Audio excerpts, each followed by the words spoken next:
like an Etch-a-Sketch. You can shake it up and we start all over again. This is an Etch-a-Sketch. An Etch-a-Sketch. So how many of you ever used an Etch-a-Sketch? How's your etching and sketching? You shake it up like an Etch-a-Sketch. Shake like an Etch-a-Sketch. Where's my Etch-a-Sketch at? Do you have an Etch-a-Sketch? We're talking about big things here, folks. That was an ad from Ron Paul taking a shot at all that Etch-a-Sketch uproar. Now he's taking on Obamacare. It's a rallying cry for the right and is front and centre before the Supreme Court. And Congressman Ron Paul is here to talk health politics and keeping America great. Congressman, welcome back. Thank you. Nice to be with you. I'd like to thank you for including me in your attack ad. It's the first time I've been used in that way and a great personal honour. So thank you very much. We're going to make you famous. Now let's talk about healthcare, because I come from a country where everybody gets free healthcare. I don't understand why all you Republicans are so exercised about a president who wants more Americans to get healthcare. Well, tell me what free means. I've never heard of anything for being free. It means somebody gets something from somebody else and the government uses force to transfer a service or a good or money from one to another. That's coercion, and that's a mandate. It's a dictate. It undermines the concept of freedom, and it undermines the concept of what America's all about. This is all new for us, you know, the last 30 years or so that we've decided that we had to have the government doing this. And the quality of medical care is going down, the cost is going up, and we're going to get our lines just like they've had in Britain and Canada. That we hear about the long lines there to get their medical care. So, but it's free, as you say. But I mean, you're kidding yourself if you think it's free. You pay for it through high taxes. Let me throw a country like Switzerland at you, because they have a healthcare program which is not dissimilar to what Obamacare is suggesting, and it's been very successful.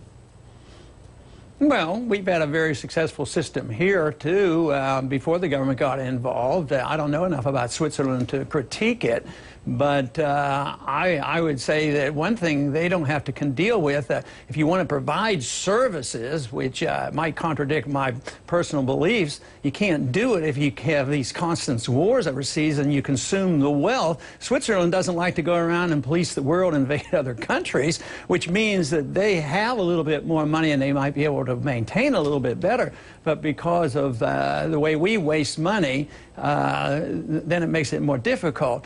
But the whole process of anybody who comes to the conclusion that government should redistribute wealth and services and mandate things, I think they're kidding themselves. That's not the way a free society works. I'd like to see more distribution of goods and services the way we distribute cell phones. You know, everybody has a cell phone. The prices keep going down and quality keeps going up. The opposite happens when you get the government involved in housing or in medical care or education. The costs keep going up and quality keeps going down. I don't see why people can't see that it's not working, and now we're bankrupt. And the world's bankrupt. Sure, it lasts for a while, but eventually the whole world is going to have to face up to the fact that we're bankrupt. Right now, we'll have hearings tomorrow dealing with the subject of how America and the U.S. dollar is going to bail out Europe. You know, Europe is in big trouble. But as a former doctor, don't you think inevitably, given the way that other countries have gone with this, that America in the end, which spends more of its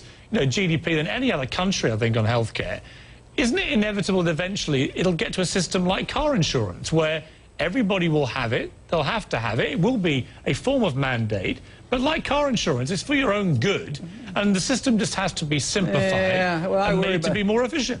I worry about governments when they do things for my own good. I mean, they do it for the good of the politician is what they do. So I don't see how that's going to improve things. It just sort of bankrupts the country, and the quality does not go up. America is a little different. We don't really have socialized medicine. We have, corporate medicine. So whether it's the Democrats or the Republicans, we always have the drug companies, the insurance companies, everybody else. They're in the middle, and the bureaucrats. You put the bureaucrats, the politicians, the drug companies, all in between the doctor and the patient. As a physician, I want nobody between me and the patient. And if we could have a system where you could give the tax tax credits to the people who want to take care of themselves and save their money, buy a major medical policy. I mean, up until the 1960s, even when I first started medicine, we didn't have government insurance, and things weren't that bad. I worked in charity hospitals, and things weren't as tough in emergency rooms. Everybody got taken care of. But all of a sudden, now we have all this money. We spend more money than anybody else. But the corporations are very much involved in the distribution of this, and it's not a very good way to do it. Let's turn to Mitt Romney's position in all this, because obviously he's got this issue of what he himself did and what he's now trying to distance himself from. How big a problem is it going to be for Mitt Romney if he becomes the nominee? The fact that his own health plans were very, very similar to what Barack Obama's trying to get through. Well, he should have problems in the Republican primary. I mean, if Barack Obama does it and Mitt Romney's not too far removed and his program was similar, you know, and the nation is accepting this, you know, I don't think that is as big a deal. It should be a bigger deal in the Republican primary is where it should be. But that's what's going on right now in the primary because it is a major issue. And, of course, he has the problem because he's changed positions on some other things, too. As a governor of a very liberal state and then becoming ultra-conservative in a Republican primary, you know, that's a bit of a challenge for him. But if he has a program similar to, I mean, Bush went and gave us not only you know, the prescription drug program, and the Republicans didn't say boo. They, oh yeah, we'll go along with it. So Bush did the same thing. He massively expanded government medicine, corporate medicine. I remember the drug companies were promoting that, and the insurance companies were promoting prescription drugs. So, but they're not different.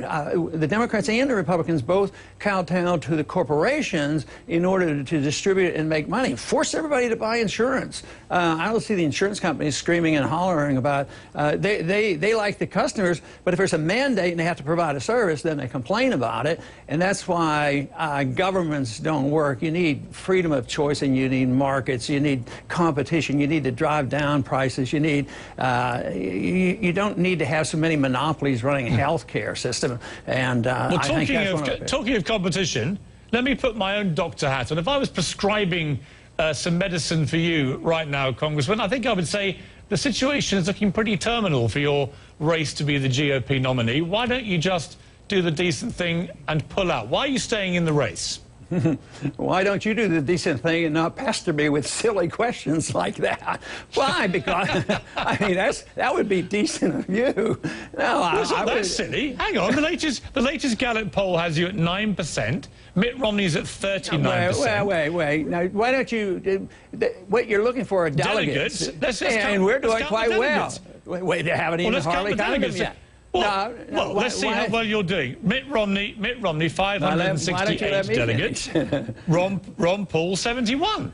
Yeah, okay, what about the states where they're still working through the process, which is most of them, you know, whether whether it's up in Maine or right now we're doing very well in the state of Washington and North Dakota, and excellent, and now in Nevada, and even Missouri the other day, some really good news came out there for us, that through the process, our people are in the right places and they're doing the things to become a delegate. So it's way too soon for you to write anybody off, and besides, I mean, just because somebody is in second or third place, but there's a race going on. What if Mitt Romney isn't the best person? Why should we just throw in the towel? Because people like you say, hey, throw in the towel. People don't want you out there wanting to debate the war and wanting to debate the Federal Reserve and wanting to debate the civil liberties, you know, assassination of American citizens, the military arresting Americans. You know, we fought the British because the British came over here and arrested our American citizens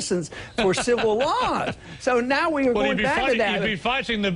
You'd be fighting the British tonight, Congressman, and very effective. Yeah. Listen, I don't want you to throw. I don't want you to throw in the towel. I think you're a national treasure in this country. I wondered if you thought you should, and you've made your position crystal clear. And I wish you all the very best with your campaign. Thank you. Nice to talk to you again. Thank you, Ron Paul. Gotta love that guy.